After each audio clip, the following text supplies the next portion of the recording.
Hi అండి, నమస్తే. Welcome to village life style. నేను ఈరోజు మీ అందరికీ చికెన్ ఫ్రై టేస్టీగా క్విక్గా ఎలా చేసుకోవాలో చూపించబోతున్నాను. దానికోసం అరకిలో చికెన్ తీసుకొని శుభ్రంగా 4-5 సార్లు వాష్ చేసిన తర్వాత ముందు ఈ చికెన్ని మ్యారినేట్ చేసుకోవాలి. దానికోసం 1 స్పూన్ పసుపు, 2 స్పూన్ల కారం, అలాగే టేస్ట్కి సరిపడా ఉప్పు మళ్ళీ వేసుకోము, ముందే చికెన్కి సరిపడా వేసేసుకోవాలి. ఇలా ఉప్పు కూడా వేసుకున్న తర్వాత దీనిలోకి 1 అరచెక్క నిమ్మరసం పిండుకోవాలి. ఆ తర్వాత 2 స్పూన్ల పుల్లటి పెరుగు వేసుకోవాలి. పెరుగు పుల్లగా ఉంటేనే బాగుంటుందండి. తర్వాత 1 స్పూన్ ఫ్రెష్గా రుబ్బుకున్న అల్లం వెల్లుల్లి పేస్ట్ వేసుకోవాలి.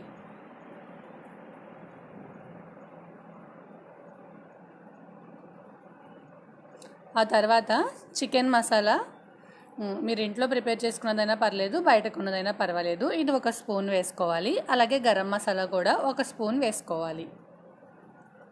ధనియాల పొడి ఉంటే ధనియాల పొడి కూడా 1 స్పూన్ వేసుకోవచ్చు.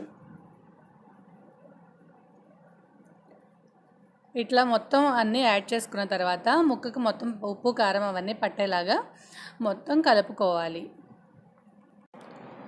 చూడండి, ఇలా మొత్తం కలిపేసుకున్న తర్వాత ఇది మ్యారినేట్ అవ్వడానికి ఒక 10 మినిట్స్ టైం పడుతుంది అంతే. ఎక్కువ టైం కూడా మ్యారినేట్ అవ్వాల్సిన అవసరం లేదు. పక్కన పెట్టేసుకోండి. ఆ తర్వాత స్టవ్ మీద కడాయి పెట్టుకొని దానిలోకి ఒక 4 స్పూన్ల ఆయిల్ వేసుకోవాలి. ఆయిల్ కొంచెం ఎక్కువే పడుతుందండి, చికెన్ ఫ్రై కదా. చికెన్ బాగా ఫ్రై అవ్వాలంటే ఎక్కువ ఆయిల్ ఉండాలన్నమాట.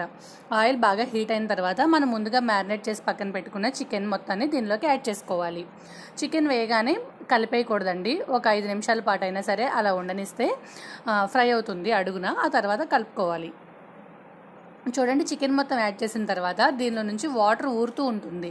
మనం ఎక్స్ట్రా వాటర్ వేయాల్సిన అవసరం ఏమీ లేదండి. దీనిలో వచ్చే వాటర్ దీనికి కుక్ అవ్వడానికి సరిపోతుంది. చూడండి, వాటర్ ఎలా ఊరుతున్నాయో. ఇప్పుడు ఇలా వాటర్ వచ్చిన తర్వాత ఒకసారి మొత్తం కలుపుకోవాలి. కలుపుకొని మూత పెట్టేసి ఉడికించండి. దీనిలో ఉన్న వాటర్తో చికెన్ బాగా కుక్ అవుతుంది. ఒకవేళ మొత్తం కుక్ అయిపోయిన తర్వాత కూడా మీకు ముక్క గట్టిగా ఉందనిపిస్తే అప్పుడు కొంచెం వాటర్ యాడ్ చేసుకొని ఉడికించుకోవచ్చు. నాకైతే మొత్తం సరిపోయిందండి. దీనిలో వచ్చే వాటర్కి ఈ ముక్క అనేది కుక్ అయిపోయిందనమాట. చూడండి, మొత్తం కుక్ అయిపోయిన తర్వాత ఆయిల్ అనేది ఇలా సపరేట్ అవుతూ ఉంటుంది. అంటే మనకి చికెన్ బాగా కుక్ అయిపోయిందని అర్థం. ఇప్పుడు ఇది ఫ్రై అవ్వాలి.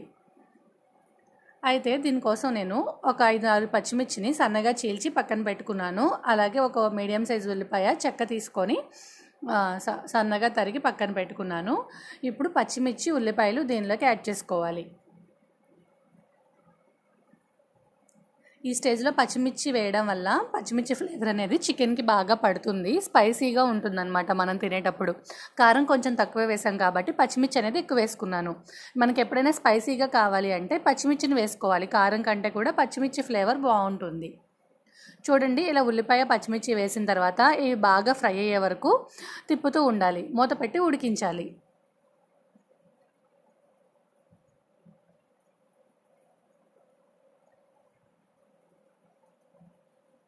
ఈ కర్రీకి అసలు ఎక్కువ టైం కూడా పట్టదండి, క్విక్గానే అయిపోతుంది. 10 మినిట్స్లో చేసేసుకోవచ్చు. బ్యాచిలర్స్ అయినా సరే ఈజీగా ప్రిపేర్ చేసుకోవచ్చు అనమాట. ఆ తర్వాత నేను క్యాప్సికమ్ ఒక అరచెక్క తీసుకొని దాన్ని కొంచెం పెద్ద పెద్ద ముక్కలుగా కట్ చేసుకొని వేసుకున్నాను. ఫ్రై తినేటప్పుడు క్యాప్సికమ్ ముక్కలు ఉంటే చాలా బాగుంటుందండి టేస్ట్. అలాగే ఒక గుప్పెడు కరివేపాకు కూడా వేసుకున్నాను.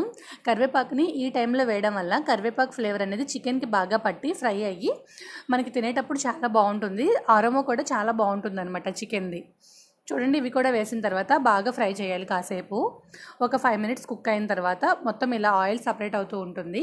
అంటే మనకు ఆల్మోస్ట్ రెడీ అయిపోయినట్టే.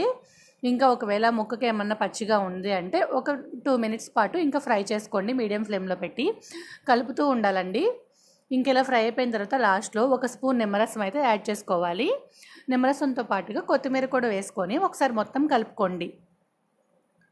నిమ్మరసం ఫస్ట్ యాడ్ చేసినా సరే ఇలా ఫ్రై అయిన తర్వాత మళ్ళీ యాడ్ చేయడం వల్ల టేస్ట్ బాగుంటుంది. చూడండి, నా ఫ్రై అయితే రెడీ అయిపోయింది. లాస్ట్గా కొత్తిమీరతో గార్నిష్ చేసుకొని దింపేసుకోవడమే.